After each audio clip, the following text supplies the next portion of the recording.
Hey guys, it's me. I was just working on my follow-ups and I thought, well, I better share this.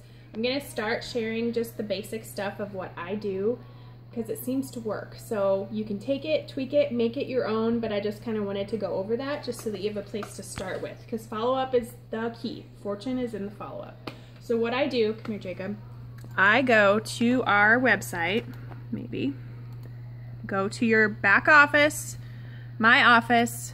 my orders, and then I come down and I switch the month to whatever month I need to do my follow-ups. So for this one, I do November. You would refresh it, it would bring them all up, and then I change this to 100. I don't ever have 100 orders, but if I did, it would bring them all through.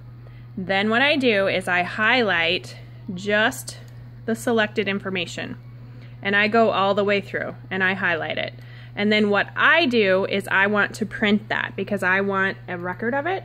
So if I go File, Print, and then you can click just Selection, and then that will pick just that area, so then it doesn't waste your space. What are you doing? Nothing. Okay. Okay, so then that would print that out, and then do it on me here.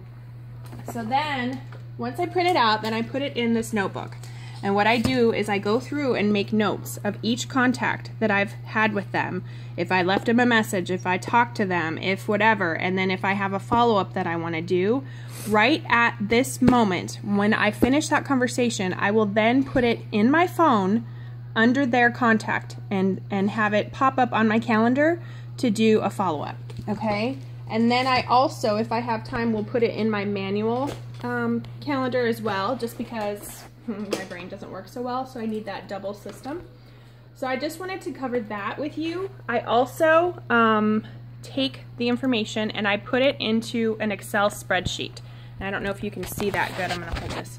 So I have a spreadsheet, and each tab at the bottom are my customers. So this is Anne, and each order that she's placed, I have copied the information in here, again by doing that same concept of what I just showed you, to just select and highlight the specifics, put it in here and paste it, and then I will put notes in between here.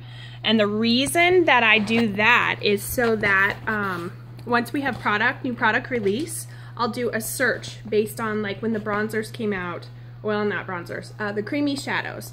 So I would do a find based on every person that ordered like a green shadow, a pigment in the past, so that they could get the new creamy shadow, and used that to specifically target my audience. So that's something that I do as well, and that's a little bit above and beyond. That's probably too much for you guys if you're not Excel savvy. But make a phone call. That's the best. It's the fastest. People respond to it better. They feel special if you're actually calling them versus being the priority. Scoot back, buddy. It's so close. Jeez. The priority would be to call. If you can't call, text, then PM, then email. Email is the last resort because most people honestly don't even check their emails these days, okay? What I do, preferably follow up while you can let them know what their tracking status is on their order. If not, then do the call, text, whatever, within 7 days of receipt, so that it's within that love it guarantee time, so that if they don't like it, we can issue the exchange and the return, and we're good to go, okay? I also do these thank you postcards.